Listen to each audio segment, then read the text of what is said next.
एक गांव चंदनपुर में एक बहुत बड़ा ठग विजय रहता था, जो कुछ समय से बीमार चल रहा था और उसी के कारण उसके घर में खाने पीने के लाले पड़ चुके थे। इस कारण उसकी पत्नी सुमित्रा बोलती है, सुनो जी, कितने दिन हो गए, काम धंधा सब बंद पड़ा है। अब घर के पैसे खत्म होने को आए हैं। मैं इतने कम पैसे में कैसे गुजारा करूंगी। पिछले कई दिनों से जैसे तैसे कम पैसों में घर चला रही हूँ। अब मुझसे नहीं होता। अब बहुत कम पैसे बचे हैं।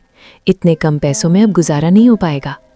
मैं क्या करूं सुमित्रा, मेरी तबीयत कुछ साथ नहीं दे रही। नहीं तो मैं अब तक तो न जाने कितने बड़े बड़े हाथ मार चुका होता। हाँ, बस करो। पता है कितने बड़े ठग हो, इसीलिए तो चारपाई पर पड़े हो। दिमाग नाम की चीज़ तो है ही नहीं। उस दिन तुम्हें इतना बड़ा सांड नजर नहीं आया जो उससे टकरा गए। तुम्हारी ये जो मेढक जैसी आंखें हैं, ये क्या तब क्या फूट गई थी जो इतना बड़ा सांड नहीं दिखाई दिया? उसने उस दिन तुम्हें ऐसा पटका कि आज तक उठ नहीं पाए। अपने आप को तो बहुत बड़ा चोर कहते हो। अरे भागते समय जरा आगे तो देख लेते। वो तो अच्छा हुआ कि उस दिन बच निकले, वरना तुम्हारा तो उसी दिन राम नाम सत्य हो जाता। और कितने दिन सुनाओगी सुमित्रा? तुम्हारी रोज की बकबक सुनकर मेरी तबीयत और खराब हो जाती है।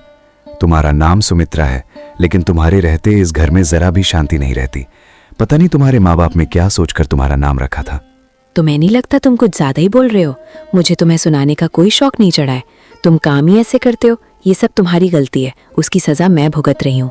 मैं कहती हूँ इतने कम पैसों में मैं गुजारा नहीं कर पाऊंगी। और वो तुम्हारा लड़का कहाँ गया, आवारा कहीं का? उसे तो बस दिन भर मटर गश्ती करने के लिए कह दो। ये नहीं कि थोड़ा बहुत काम कर ले और घर में 4 पैसे कमा कर दे। सांड जैसा हो गया है, लेकिन अब तक कोई काम धंधा नहीं करता।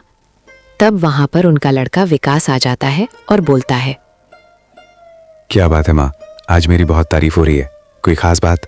उल्लू के पट्टे, तू भी तेरे बाप की तरह है। दोनों को कितना भी कुछ सुना दो, कोई फर्क ही नहीं पड़ता। जरा शर्म कर विकास। तेरा बाप तो खटिया पकड़कर बैठ गया है।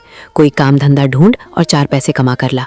तेरी उम्र के लोग दिन रात काम करते हैं, मेहनत करते हैं, अपने बाप का हाथ बटाते हैं, और तू देख, कुछ तो शर्म कर। जाकर गांव में कोई काम देख, वरना आज मैं तुम दोनों को खाना नहीं दूंगी, कह देती हूँ।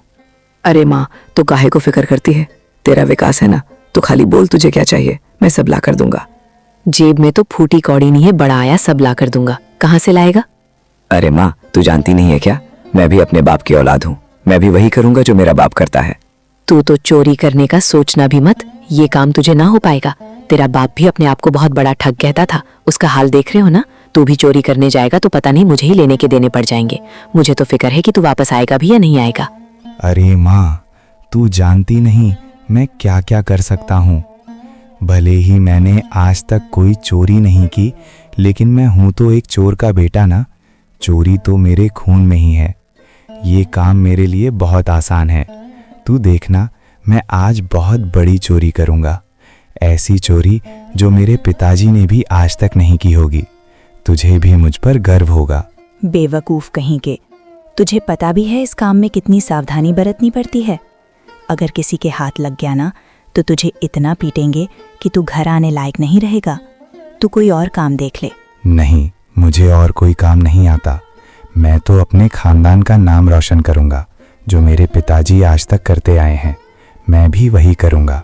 और देखना माँ, मैं एक दिन पिताजी से भी बड़ा ठग बनकर दिखाऊंगा। मुझे एक मौका तो दो। तू बिना मौका दिए ऐसा कैसे बोल सकती है? तुझे मेरी काबिलियत का शक है। मुझे आज एक मौका देकर तो देख। अगर मैंने कोई बड़ा हाथ मारकर ना दिखाया तो कहना। तुम दोनों बाप बेटे से तो मैं परेशान हो चुकी हूँ। ठीक है, जा, तेरा जो मन करे वो कर, लेकिन मुझे पैसे चाहिए, मतलब चाहिए। मैं इतने कम पैसे में घर का गुजारा नहीं कर सकती। जाकर कुछ काम कर, चाहे कहीं चोरी कर, मुझे उससे कोई मतलब नहीं। लेकिन हाँ, अगर तू पकड़ा गया तो याद रखना, जितना उन लोगों ने भी तुझे नहीं पीटा होगा ना, उतना घर पर आकर मैं तुझे पीटूंगी। ऐसा कुछ नहीं होगा माँ, मैं तुझे कोई शिकायत का मौका ही नहीं दूंगा। अब मैं चलता हूँ माँ। इस गांव में तो सब मुझे जानते हैं। मैं किसी और गांव जाकर इस काम को अंजाम दूंगा। तो मेरी राह देखना माँ। अब मैं चलता हूँ। विकास निकल पड़ता है।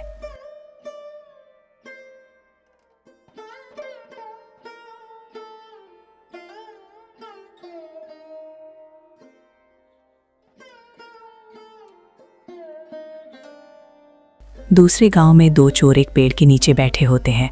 आपस में बात कर रहे होते हैं।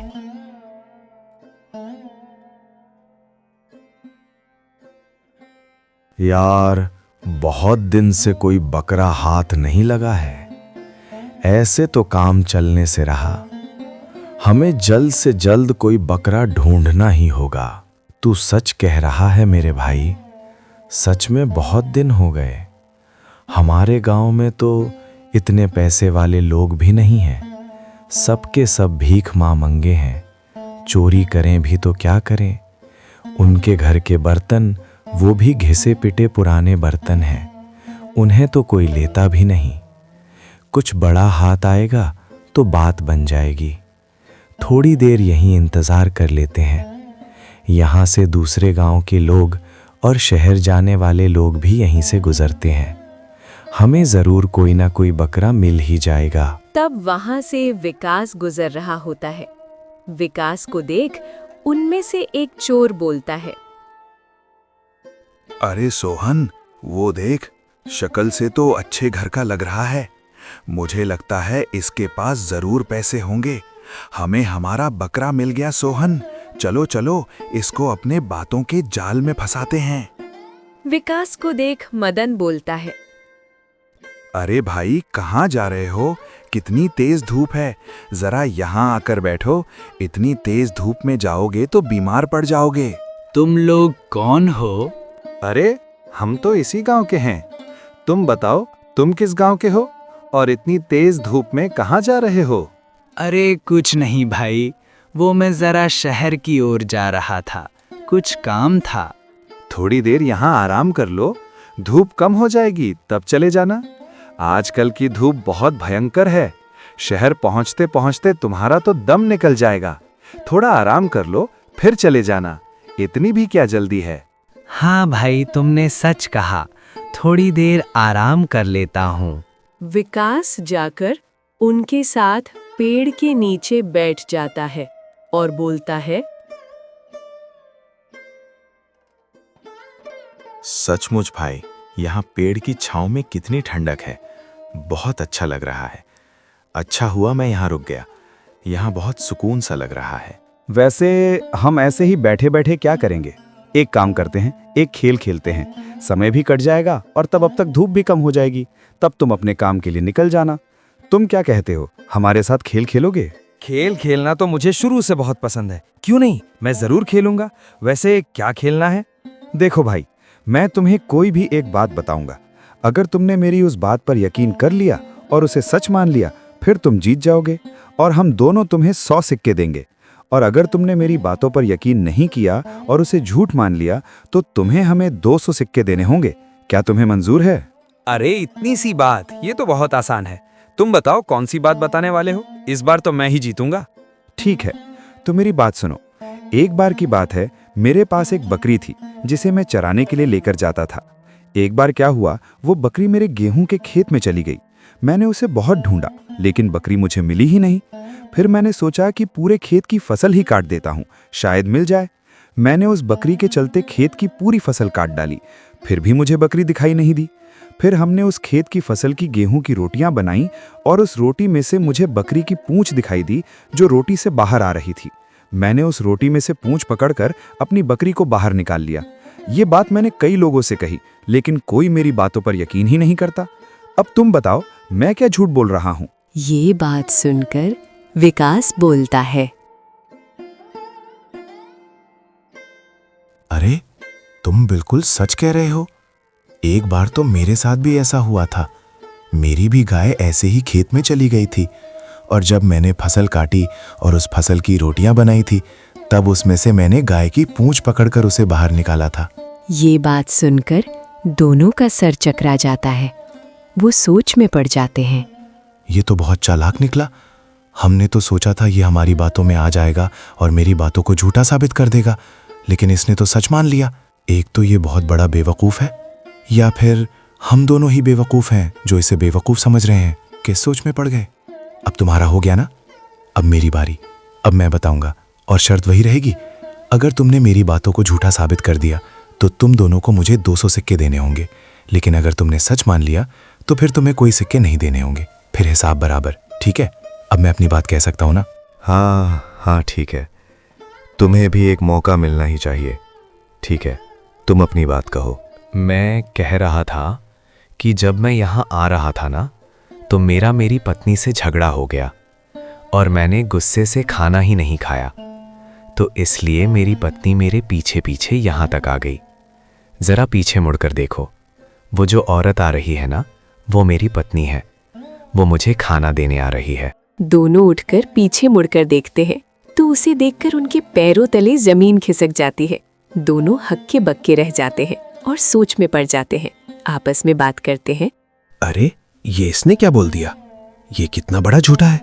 ये तो हमारी बहन कविता आ रही है, ये इसकी पत्नी कैसे हो सकती है? चुप कर साले, इसने सुन लिया तो लेने के देने पड़ जाएंगे। धीरे बोल, वो सुन लेगा। अगर तूने इसके सामने बोल दिया तो हमें 400 सिक्के देने होंगे। हम इसके सामने ये नहीं कह सकते कि ये झूठ बोल रहा है, हम हार जाएंगे। ये तो क्या बोल रहा है मदन? अगर हमने इसकी बात मान ली तो हमें तो हमारी बहन विदा करनी होगी। अरे सोहन, 400 सिक्कों की बात है, 400 सिक्के कम नहीं होते हैं। अगर इसके बदले हमारी बहन देनी पड़ जाए तो ये तो अच्छा ही सौदा है। वैसे भी हमें हमारी बहन की तो शादी करनी है। हम एक काम करते हैं, इसके साथ हमारी बहन को विदा कर देते हैं। 400 सोने के सिक्के तो नहीं देने होंगे ना?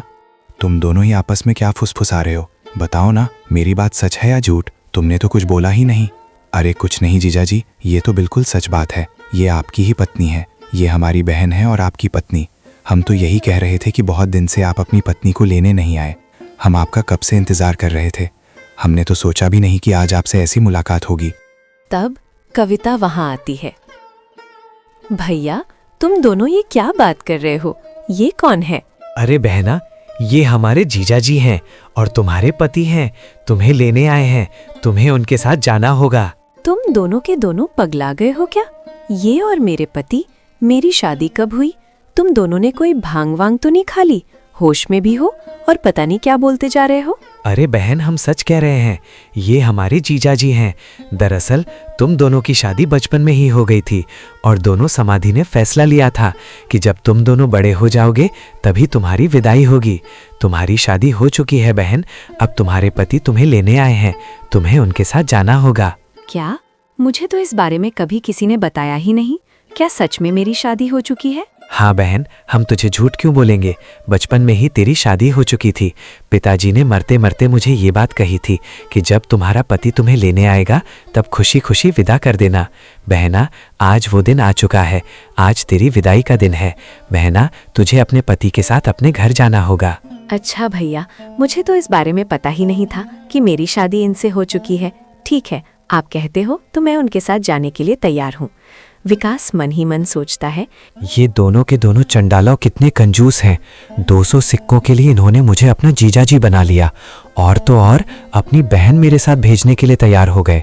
मैंने तो सोचा था ये इस बात पर गुस्सा करेंगे और ऐसे झूठा साबित करेंगे, लेकिन ये तो मान गए। दोनों के दोनों बहुत अजीब हैं। सिक्के बचाने के लिए अपनी बहन को कुर्बान कर रहे हैं। इनको तो सबक सिखाना ही होगा। खैर कोई बात नहीं, मुझे मुफ्त की पत्नी मिल जाएगी, शादी का खर्च भी बच जाएगा और इसे देख माँ भी बहुत खुश हो जाएगी। उन्हें घर के कामों में मदद हो जाएगी। अच्छा ठीक है, तो मैं मेरी पत्नी को लेकर यहाँ से जा रहा हूँ। चलो भाग्यवान, हमारे घर चलो। फिर विकास उस लड़की कविता को लेकर घर आ जाता है और अपनी माँ से कहता है,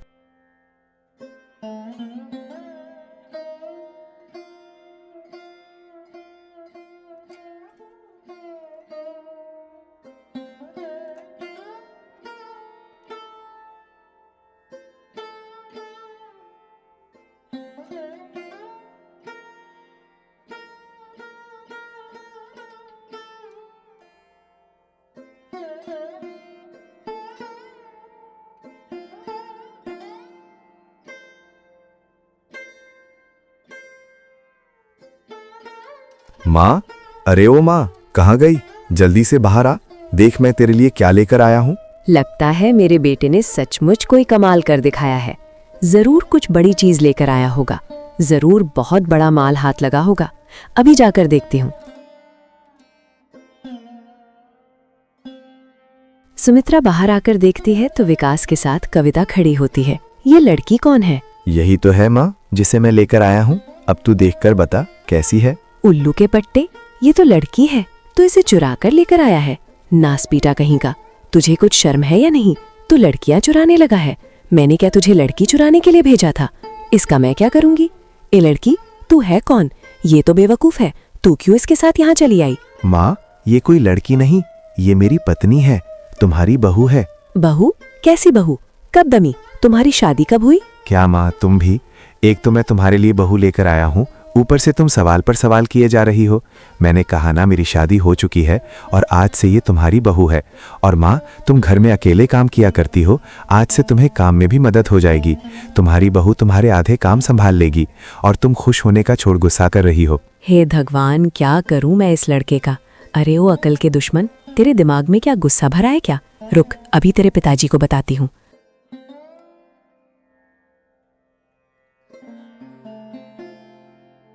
अजी, देख रहे हैं तुम्हारे बेटे ने क्या गुल खिलाया है? ये तो तुमसे भी 2 कदम आगे निकला। तुम तो अपने आप को बहुत बड़ा ठग कहते थे, तुम्हारा बेटा देखो क्या चुरा कर लेकर आया है। तुम तो धन चुराते थे, औरतों के जेवर चुराते थे, ये तो पूरी की पूरी औरत ही चुरा कर लेकर आ गया। अब इसमें मेरी क्या गलती है? मैंने थोड़ी ना उसे कहा था लड़की चुराने के लिए। तुम मुझ पर क्यों भड़क रही हो? मैं तो चुपचाप यहाँ पड़ा हूँ, वो तुम जानो और तुम्हारा बेटा जाने। और मैं कहता हूँ, अगर उसने शादी कर ली है तो मान भी जाओ। वैसे भी उसकी शादी लायक उम्र हो गई थी, उसे लड़की पसंद आ गई होगी, शायद वो लड़की भी उसे पसंद करती होगी, इसलिए दोनों ने शादी कर ली। तुम दोनों को ज्यादा सवाल जवाब मत करो, जाने दो, छोड़ो, उन्हें माफ कर दो। कभी तो शांति से काम लिया करो, अपने नाम का तभी तो इस्तेमाल भी कर लिया करो। मेरी मत ही मारी गई थी जो मैंने इसे बाहर चोरी करने के लिए भेज दिया। एक और मुसीबत गले में आकर पड़ गई। कुछ दिन ऐसे ही बीत जाते हैं।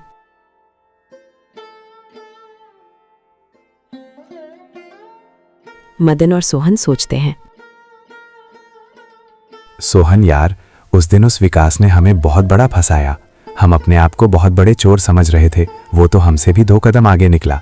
हमें उसे ऐसे ही छोड़ना नहीं चाहिए था, हमें इस बात का बदला लेना चाहिए। एक काम करते हैं, हम उसके घर चलते हैं। वो अपने आप को बहुत बड़ा होशियार समझता है ना, और उसने हमारी बहन को पत्नी कहकर हमसे रिश्ता तो जोड़ लिया है, तो क्यों ना जीजा जी के पास रहने चले जाते हैं। वहाँ आराम से रहेंगे, खाए गए और वहीं पड़े रहेंगे, कुछ काम करने की ज़रूरत ही नहीं पड़ेगी। वहाँ रहकर उसके नाक में दम कर डालेंगे, वो भी सोचेगा कि किससे पाला पड़ा है। हाँ मदन, बिल्कुल सच कह रहा है, चल उसके घर चलते हैं। दोनों विकास के घर आ जाते हैं।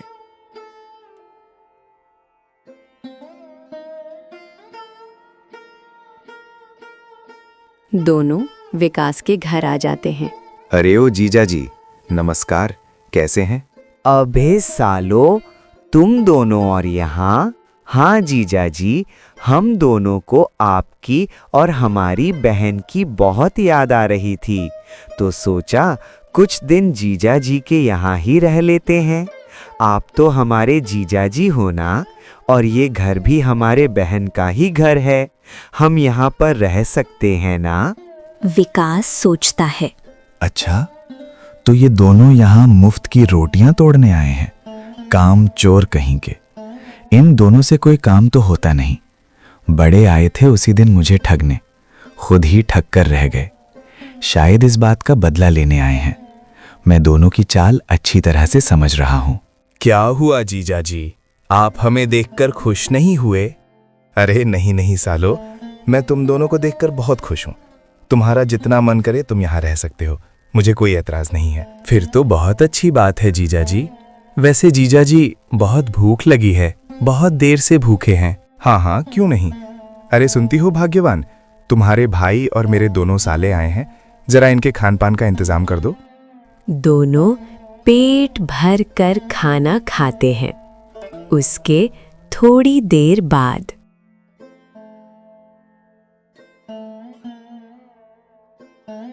क्यों बे सालो, कितने दिनों से भूखे थे, भुक्कड़ की तरह खाते ही जा रहे थे।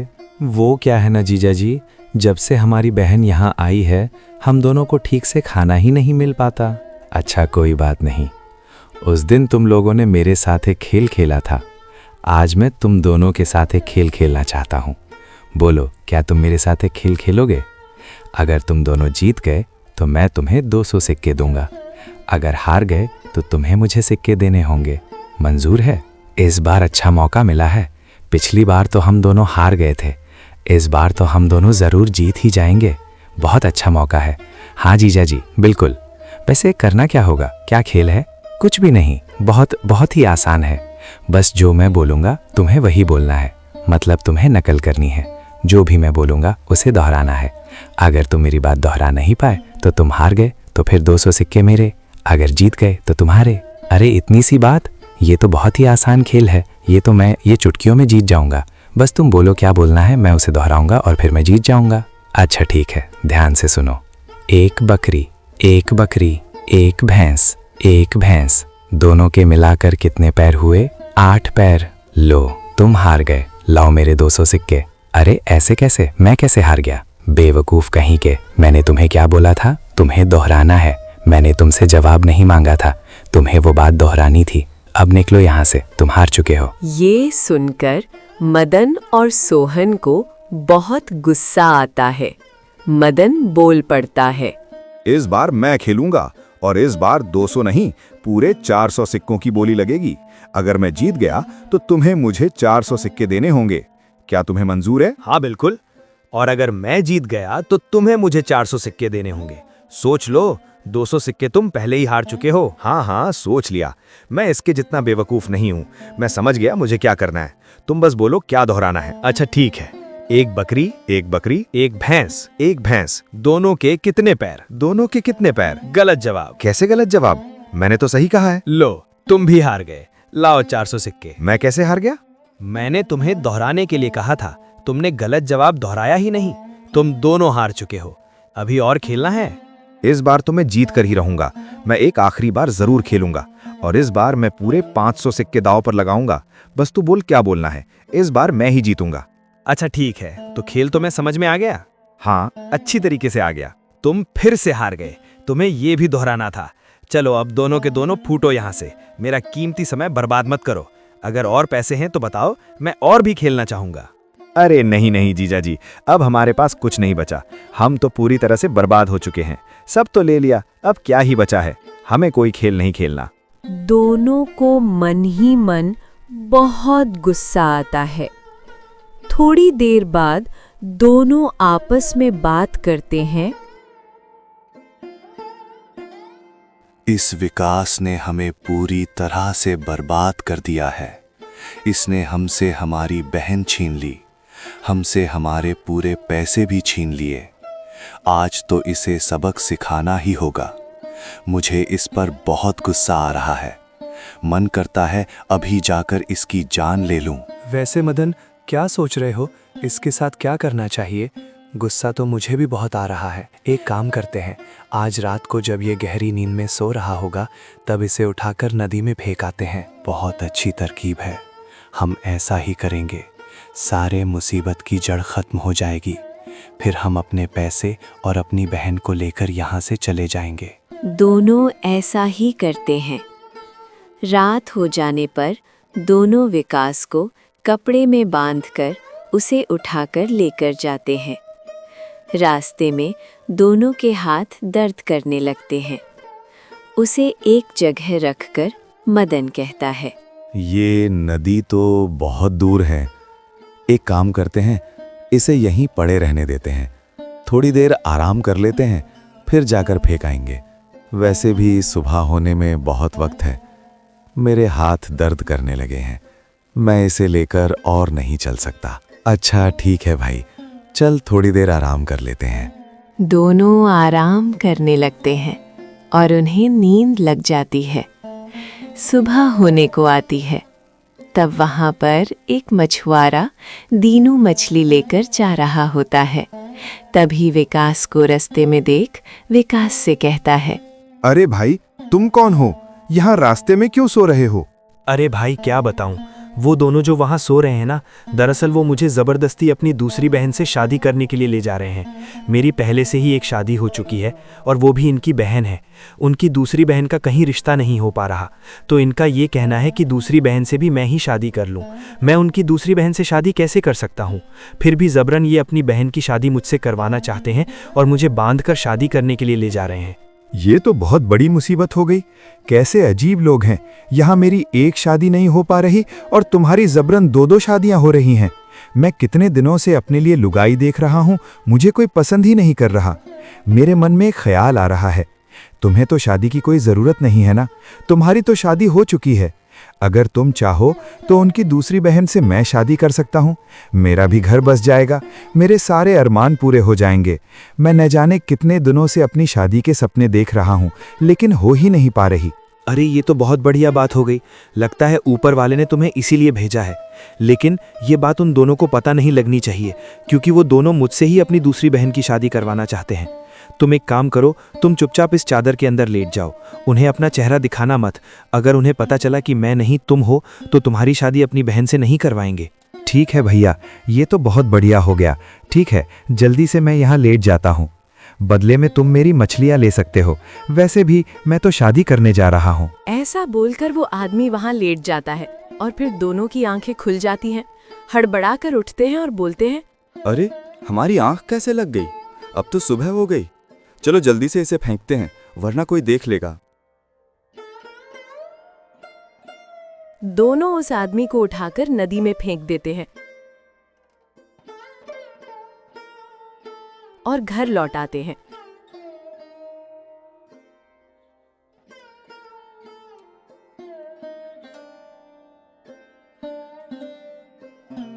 घर आकर देखते हैं तो उनकी आंखें फटी की फटी रह जाती हैं। विकास उनके सामने ही होता है और सिक्के गिन रहा होता है। उसके बगल में बहुत सारी मछली टोकरी पड़ी होती है। तुम यहाँ कैसे? और ये मछलियाँ? अबे सालों, ये सब तुम्हारी वजह से हुआ है। ये सिक्के देख रहे हो, ये मुझे इन मछलियों के पेट में से मिला है। दरअसल तुमने मुझे किनारे ही फेंक दिया था।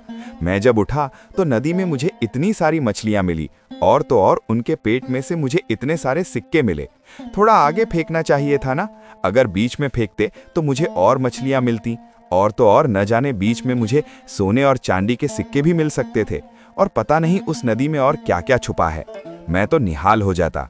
दोनों को ये सुनकर बहुत बड़ा धक्का लगता है। दोनों आपस में बात करते हैं। सोहन, देख रहा है, हमारी वजह से इतने सारे सिक्के मिले हैं और इतनी सारी मछलियां भी मिली हैं। एक काम करते हैं, हम भी उस नदी में जाकर कूद जाते हैं, और किनारे पर नहीं, बीचों बीच कूदेंगे। फिर क्या पता हमें भी बहुत सारे हीरे जवाहरात मिल जाएं। यही सोच दोनों के दोनों वहां से निकल जाते हैं